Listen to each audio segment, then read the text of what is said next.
G'day, ZiggyD here, and welcome back for part 33 of the Path of Exile Survival Guide. This might be a bit of a shorter episode today because I'm currently recording from my parents' house, as some of you guys have been following my channel know, until I can get set up in my brand new house with super fast internet and can start live streaming and all that jazz. So, kind of just working with the internet I have here, and I can't spend too much time taking up all of their uploads and all that jazz. So, this might be a 15 or 20 minute sort of episode, but I still think in that time we can get some nice progression done. So let's talk about where we're up to and what I want to try and achieve in this episode. So we have a bit of progression to do. I'd like to try and get close to finishing off Act 2 essentially. We can head through the routes now, do the rest of the progression here, and do the bandit quests, and I think that might be a good sort of objective for this quest. Then in the next episode we can go take on Val. I think that should work out pretty nicely. However, I also think it's time to upgrade our bow. Now, we had some DPS issues in the last episode, and that was mostly due, to be honest, to the fact that both the Weaver's Chambers and the Chamber of Sins have highly lightning-resistant mobs, and using Lightning Arrow plus a high lightning damage bow like this made it very slow. To be honest, I could progress with this Ranger bow, but I always think one of the #1 upgrades you should always try and do, once you've got your survivability kind of okay to good enough to progress, should be your damage. It's going to make the game much more fun to play if you can actually kill stuff in a reasonable amount of time. And this bow isn't bad. I could progress with this, but I do have a bit of currency set aside. You know, I have about 10 Chaos worth of stuff here, a little bit more than 10 Chaos, and an extra Exalt as well, since we got lucky and found a Tabula Rasa and had an Exalted drop as well. And hopefully by this time, most players, like in my experience from leveling, tons of different, I've leveled probably a dozen characters or so now, and in that sort of time, I've found most characters usually get 10 Chaos plus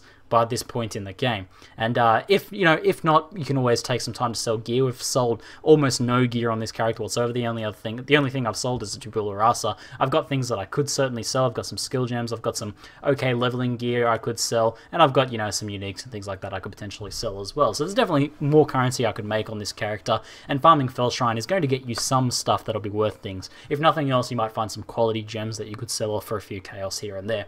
So it's possible to get enough currency to sort of progress. Otherwise, you could sort of just try and push forwards as much as you can. If you feel like you can push forwards, you try and get into Act 3, and trying to push to docks, because that's where you can actually start making a decent amount of currency and start finding some decent gear upgrades for yourself as well. Otherwise, the other option, if you're going more a self-found sort of route, is to spend a bit more time in Fell Shrine and just sort of farm up drops for yourself, which is certainly something I could do. But if you have the resources, you should try and spend them. So, what I'm going to look for is, let's head on over to something here. There we go, heading on over to poe.xyz.is. This is the search tool I use. You guys have seen it a few times by now. I'm going to be looking for bows that sort of have around 250 DPS. Is kind of what I'm going to be aiming to get, I think. A slight, if my current bow here has something around 100-120 physical DPS and about 200 DPS overall. Now, the physical DPS is really important because most of our other stuff scales off it, and it's going to, be the thing we're scaling in the passive tree. All of these are physical damage nodes for here, and we get like, Iron Grip, which gives us more physical damage and all that sort of jazz as well. So physical damage is much more important in this sort of setup on this sort of character here. And you'll know, depending on the build you're following, whether you should be focusing on physical damage, elemental damage, or what sort of thing. And the closer you get to endgame, you should be focusing on your main type of damage source. While you're leveling, it's okay to sort of go split, but at endgame, we kind of want to focus on what is actually we can leverage to get the most DPS overall. So I'm going to be looking for physical DPS bows. I'm going to be aiming to get something around 250 physical DPS if I can. Any extra bonus elemental damage on top of that is fine. I could get like a 300 DPS bow with 250 phys DPS. I'd be happy.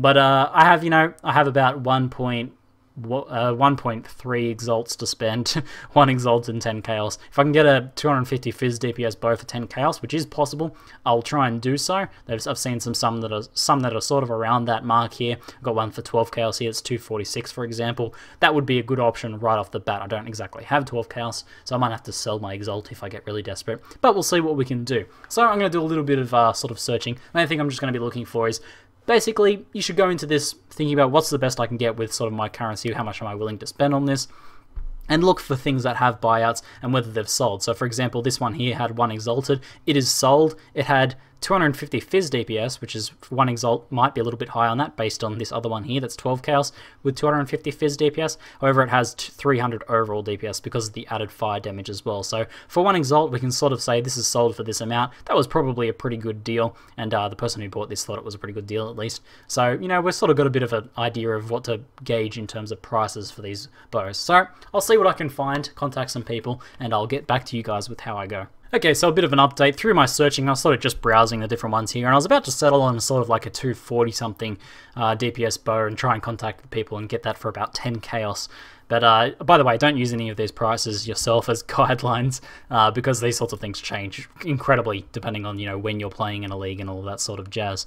But as I was browsing along, I saw something that was a big outlier. We saw a 230 Fizz DPS bow here, 258 DPS overall, so it's got some cold damage in there, for 2 Chaos. I've seen, you know, other bows around this for much more than 2 Chaos, so I'd say this is outlier. You know, we've got other ones here for 10 Chaos with less DPS, so that would probably be a reasonable deal. In fact, I was going to contact this guy. But seeing this 2 Chaos one here, although it's a bit lower than what I was hoping to get, like in terms of Fizz DPS of 250, 2 Chaos is a nice upgrade now. It's really cheap. I'm going to save my currency for later and get together maybe a couple of Exalts if I can and buy a really, really nice bow at endgame. So I've contacted this guy, and he sounds like he's, you know, he's keen for that. So he's already got it listed as 2 Chaos, so I'm just going to give him his buyout. And he's in the map at the moment, so hopefully he'll be back soon and we'll get that bow there. But you know, this is always just keep an eye out for these outliers. If you see something that's really out of the you know, sort of out of the blue there, even if it's not quite as good as what you could get if you spent a lot more, spending a lot less and getting that bargain for now, and knowing that I can save that money for later and get something much better at endgame is pretty well worth it, I think.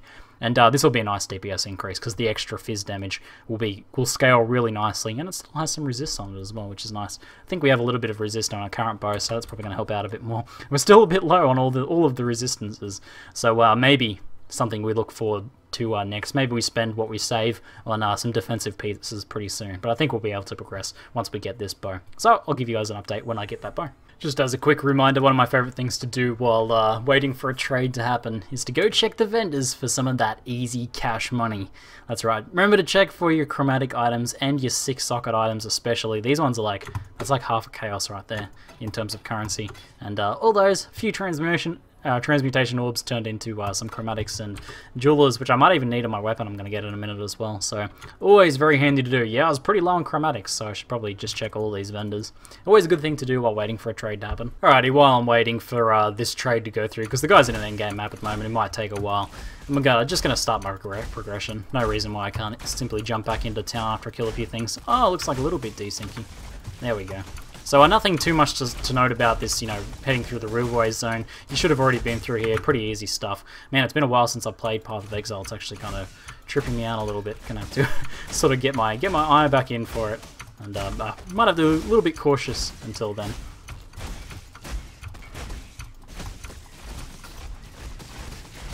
And that's always the way it is. Right as soon as I get into a zone, we have the trade offer right there. Let me just double check this one here. That looks about right. Yes, I think that was the cheap one. Yeah, that's the one. So we'll jump over now and make that trade. There we go, there's the trade. Alrighty. So we might have a little bit of crafting to do just here. Now, I'm not going to be able to whetstone up this bow just yet, but that's okay. Once you sort of do get high physical damage bows like this towards endgame, it is a good idea to start sinking some whetstones into it. Even 20 whetstones into a rare bow at this point, when it's got this sort of amount of physical damage, is well worth it. It increases the base physical damage as well, which multiplies out the added physical damage. So I think I said that right, but it works well with physical damage bows. That's pretty much the main thing to say there. But the main thing we want first though is to get some sockets sorted out. So what we're going to do is, since I only need a 4 socket at the moment, I'm happy to sort of just... it's best idea to try and like jeweler for 5 sockets at least to make it easier to get that 4 link, but getting a 4 link isn't too hard. I might be able to get it in 3 orbs of fusings. Maybe I should jeweler for a bit more. I have quite a few of jewelers. Maybe I should jeweler for a 5 socket. Might make it a bit easier to get that 4 link. There's another 4 socket. Oh no, not having much luck. The ZiggyD RNG is sometimes pretty rough on this character. Oh no! That's embarrassing. Maybe I should have stuck with the old the 4 socket again. Again, destroyed by one of these. Now I can potentially still use this though. I'm not gonna like I guess we're just going to have no single target attack. Is it worth using this without a single target attack for a while? Man, we're doing pretty dodgy on the sockets, really. We've got that 5-link going, pretty dodgy 5-link as well. That might be the next thing to upgrade, actually. But, ooh, this might be worth it. Let's see what we can achieve. Obviously, we're going to lose our single target attack. That's pretty unfortunate. But I can keep leveling these guys up, and then once we get some more jewelers, we can sort of just try and sort this out. But that gives us a pretty decent sort of DPS upgrade on Lightning Arrow. Remember, a small increase on Lightning Arrow's tooltip DPS is actually a pretty big increase in actual DPS. So I think I'll go with that. I'll test it out. I'll see how it feels to not have an actual single target attack. Might not be kind of worth it. Still might be decent DPS against single targets, even without any links, but certainly not as good as it could be. Anyway, I'll continue my progression and see how it goes. But otherwise, we might have to wait until we get some more. Let's get some more jewelers. It's just sort of the thing you have to do. Make it work. Do whatever you need to do to make it work. Well, it looks like the DPS on the new chain lightning arrow with this new bow is pretty nice, pretty decent. I'm taking down these packs pretty quickly, especially when I get that curse in there as well. It's a bit harder keeping my frenzy stacks up now with the slower sort of frenzy attack there, but I guess that's a little bit of a trade-off until I can sort out that bow. We'll get much better once we can actually sort that out. And in the end, it was only a 2 chaos purchase, so probably worth using for a while. We'll see how I go with it. Alright, so we can clear the tree roots and head on into the Vile Ruins. Now, something I want to mention as I start progressing through here is whenever you're sort of getting to this point in the game and you need gear upgrades, ZiggyD was a closet dweller. Who would have thunk? That's in relation to my recent video there, since I'm currently playing from my old desk closet. Pretty good stuff. But basically what I was trying to say is as you're progressing through the highest level zones that you're either farming or clearing through, you should be keeping an eye out for items that could potentially be upgrades for you. So what I'm really looking out for at the moment is things that I can chance orb, so I'll talk about those maybe as I find them. So they could be things like spine bows, can chance into Voltaxics if you're very lucky, but mostly I'm going to be trying to create good jewelry pieces for me, so rings and amulets and things like that I can use. So if I find a neck, like a jewelry, an amulet or a ring or something like that, that's going to be, maybe if it drops from a rare in here, it's going to be pretty decent eye level, and I can start either using chance orbs or even alchs on that as I'm trying to progress. It's a good idea to check our blues as well, because something like this could roll life and resist, and if it does, then it's going to be pretty worth using as well if it rolls well. So just keeping an eye for those. Nothing on that one there, obviously, just the fizz damage is not really worth it by itself. So if I find any of these items that I'm talking about here, I'll bring those up with you guys as I go, so that you guys can get a bit of an idea of how to get your own upgrades as you're progressing through. So in terms of progressing through these sorts of zones here, the Vile Ruins zones, not too bad. If you've got low resistances though, keep an eye out for these guys, their melee attacks, you know, elemental status effects. If you have low resistances, those status effects can be really potent. I'm sure this is something we've mentioned in the past there, but something just to watch out for. I'm pretty aware that my fire resist is quite low at the moment, and that means, you know, if I get ignited by one of those guys, I'm not going to bother with moonstones because it's not right for me. But if I get ignited by one of those guys, it could be a high damage burn. So just sort of keeping my distance. Pretty easy to avoid as a ranged character. If you're a melee character, just be aware of where your resists are at, and maybe just play a little bit more cautiously in those sorts of areas. Alrighty, there's the Ancient Seal, or the Ball, as some people call it. If you're wondering when people are progressing and they say that you need to touch the ball, that's what they're talking about. I'll actually turn my sound down a little bit. Pretty loud. How much are we in need of a quiver, actually? What's our current quiver like? 86 life, increased elemental damage, weapons, cold resist, and projectile speed. The first 3 stats there, the life, elemental damage, and the cold resist, are pretty nice, so I don't think it's worth really picking up quivers at this point. But if our quiver was pretty bad, you know, alching or chancing quivers like this to try and heavy quivers, because the fizz damage scale is the best, even though it's only a small optimization point, you might as well get the best potential quiver for yourself. If you're crafting your own items, always try and craft from the best possible starting point. But I don't think we really need one there. There's a Temporal Chains gem. I don't actually need one of those. Would really like an Enfeeble and a Conductivity. That'd be 2 curses that I could definitely run well on this character. Sort of keep my frenzy charges up on here. There's a few blues, so I'll take some time to kill these guys out as well. Just remembering that blue packs are generally your best source of XP, and those blues and rares are going to give you those extra sort of loot drops as well, which is always nice. Alright, heading up into the wetlands. We made it through there pretty easily, just sort of progressing with life gain on hit again. Gives us a ton of survivability, so I'm able to just sort of stand and tank. You want to watch out for the chaos damage in these guys. You probably, most likely, have very low chaos resistance on your character at the moment. Chaos resistance is the sort of thing you get. Either, if you're lucky, you just sort of get it incidentally, you don't try to go out of your way to get it while leveling. but at endgame you can only get it once to the rest of your gears, getting really good, close to, you know, kind of perfect to what you can achieve. So siege axes, by the way, are a good item to chance because they can chance the Soul Taker. Amethyst ring is also definitely one I'm going to chance, so I'll chance that. I'd alch like a resistance ring or something like that, or a coral ring, but I'm actually going to chance amethyst rings because they have a chance of rolling as a Ming's Heart, which is a unique item that's very powerful and very valuable as well. If you can chance one of those, it will also work fantastically with this build, or pretty much. Whoa, those guys hit hard. You can see the extra chaos damage from these guys since I have very low resist, doing quite a bit of damage there. Even with no links, my frenzy attack is still a better single target than lightning arrow. Lightning arrow, very, very powerful and very high top end. Ooh, superior added lightning, not bad. 9%. That might sell for a little bit. But frenzy, much better single target than chain lightning arrow. Chain lightning arrow has very high top end potential for large packs, but against very small packs or against single target, it's pretty weak. So even an unlinked frenzy is better there. But I would like to link my frenzy as soon as possible, so I'll be trying to sort that bow out when I can. Alright, there's actually a 4-link Noble Tricorn. That's actually, oh, that's a lower level one actually. It's a high eye level. This was a better base, so closer to my level base, I'd probably think about alching this, or even, you know, I could potentially craft a blue and get a better item than what I have at the moment. So, yeah, I definitely need those links. So that would be good potential, but it's a pretty low level base. So I'm keeping an eye out for things like that. That grabbed my attention because it is a 4-link. It is an, you know, invasion item that I can wear. It was an evasion armor or armor base item. I could potentially use any of those to create what I want. I probably want an evasion item actually, because what I'm looking to make is 3 green, 1 red for my frenzy attack. So if I get a 4-link helmet, I can easily use that instead. But otherwise, oh, I did want to chance this amethyst ring. Oh, we got a rare.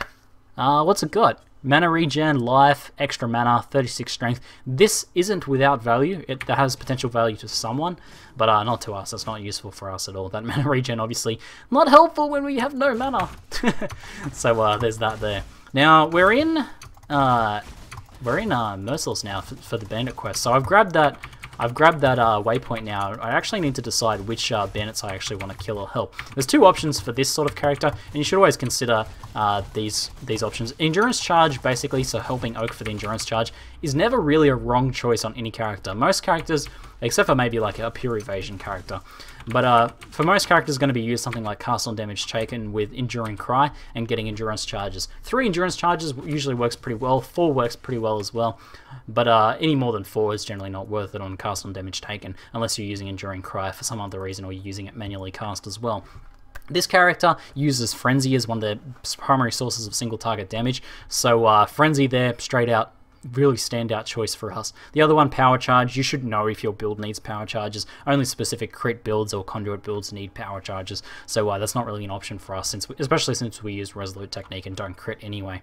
But definitely Frenzy, Endurance Charge wouldn't be a bad choice. It's not the best choice, but it wouldn't be a bad choice. It's never really a wrong choice, as I've said. But our Frenzy Charge, so helping Creighton, is going to be the way to go. So that means we need to kill Oak, and that could be difficult.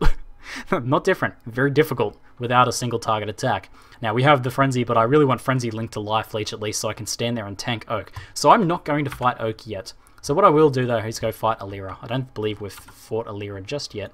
So yeah, it looks like I haven't fought Alira yet. So I'm just going to go back to the waypoint there, just grab some of these guys in case there's any good items in here, and I'll go fight Alira. And then I am running out of time, so maybe in the next episode we'll hopefully be able to sort out my 4-link for my bow or find another 4-linked item. I should probably check the vendors as well, see if they have anything. But I can go kill Alira right now. Alrighty, so here's Alira. As usual, the way to find the bandit camp in the Western Forest is to find the crumbled section of Broken Path. You can see there where I move it to the dark section, and follow the stony path there to the Alira fight. Now this one's pretty easy, just don't steal all the corpses. And we can even throw down our decoy Brotem in advance, and we want to kill Alira. So what I'm going to do is just kind of move away from the other guys there, and just kill off all these ads first. And I'm just going to move as these ads sort of drop there. Sniper bow is, while I'm fighting this actually, I'll talk about crafting. I've been talking about crafting things that I might alch would be like resistance rings or corals rings. I'll chaos things like amethyst rings for a chance of getting the Ming's Heart. This might be a little bit tricky without any single target attack. Really need to get that bow sorted out or some other link. But my views on crafting weapons, while you're leveling, crafting blue fizz damage weapons, if you're a build that can use those, works really well. See, not having leech on this attack is really painful. I'll stand there and tank with my granite for a second. But I'm never really going to alch a weapon, especially when you need such specific things to make a good weapon at endgame. We need like a high fizz damage roll, like something close to 100%, ideally over 100%. We want a flat fizz damage roll, and we want attack speed, and we want, you know, the fizz damage hybrid accuracy roll there as well. And getting all those things on a rare bow. We don't need all those things, but we need at least a good portion of those things. And that becomes really difficult from an alch. There's so many things that could roll wrong with it, and it's just generally not worth it in the currency. I much prefer to sort of buy weapons where I can. Oh, it's getting close. Oh, there we go. There's the kill.